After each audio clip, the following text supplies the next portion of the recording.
Learn more in 3 hours than 4 years at a woke university. And it's free. Yahoo! The Charlie Kirk Show.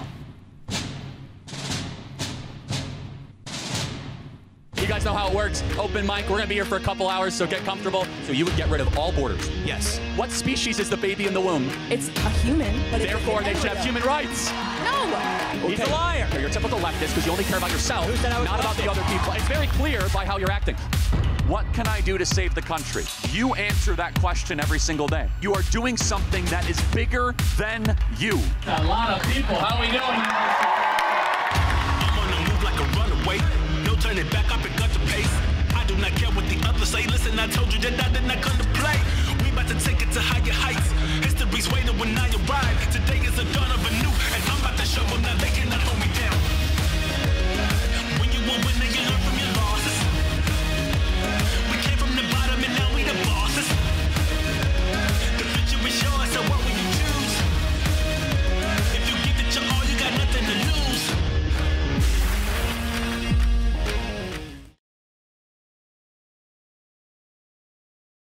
America Fest is the starting point for us to take America to greater heights in 2025. We have a team that is ready to change the world and bring America back to greatness.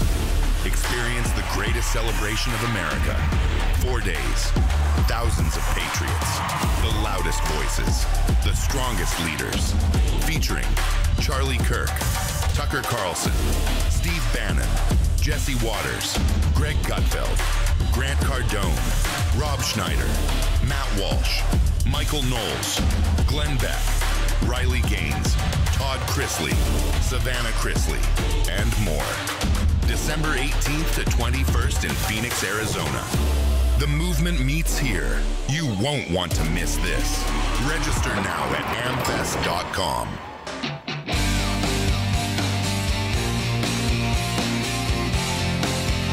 And they were written at different times in different places by people who were not in contact with one another all the time. So I don't think that, that's a pretty weak one. That's the best AI could do. Yeah. I want to get to evolution in a second. Okay, let's do that. But let me do this Sure. one. I think I could do this one too. If Jesus is fully God and fully man, how do you explain instances where he claims ignorance, not knowing the day or hour? Well, he's not saying that he doesn't know. He's just not telling you. Well, right? That's one way of looking at it, or you can also say that Jesus had two natures. He had a divine nature and a human nature. Sure. And Jesus emptied himself of the privileges of his Godhead when he was on earth. That's Philippians 2. Partially, though. There was still a divine aspect, right? Right, but whenever you ask a question about Jesus, you have to ask two questions. Did Jesus know when he was coming back? As God, yes. As man, no. Okay. Did Jesus get hungry? As God, no. As man, yes. Sure. So when the incarnation's a toughie. Yes, when Jesus died on the cross, God didn't die. The human nature of Jesus died. So here's the counter argument in AI.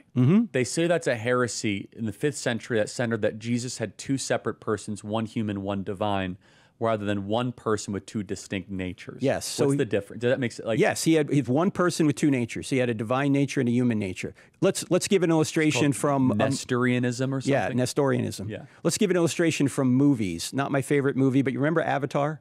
Yeah, sure. Okay. It's very environmental, earth worship-y. So there's, you know, remember the guy in the wheelchair? And he would get in this device. And then he becomes something. He'd be the avatar on the outside, right? He's one person with two natures. He has a human nature in the space station, in the wheelchair. That's a good analogy. And he has an avatar nature outside the space station. Yeah, okay, got it. That one's not that hard. Here's one that I wouldn't know how to answer. The evolution one, I'm not as equipped to answer because I don't know how important it is, and you could disagree. But some people have dedicated their whole life to it. I've never been that interested in it, actually. I think we're created. That's it. Sure. End of story. How we're created is the question.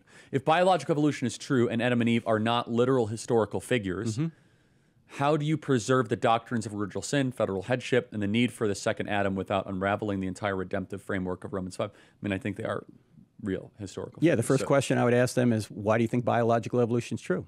Now, microevolution is true. That's adaptation within a type. But macroevolution, from the goo to you via the zoo, is not true. I think there's not only do I think there's not good evidence for it, Charlie, I think there's evidence against it. Make the case. All right, let me give you an acronym, LIFE, life.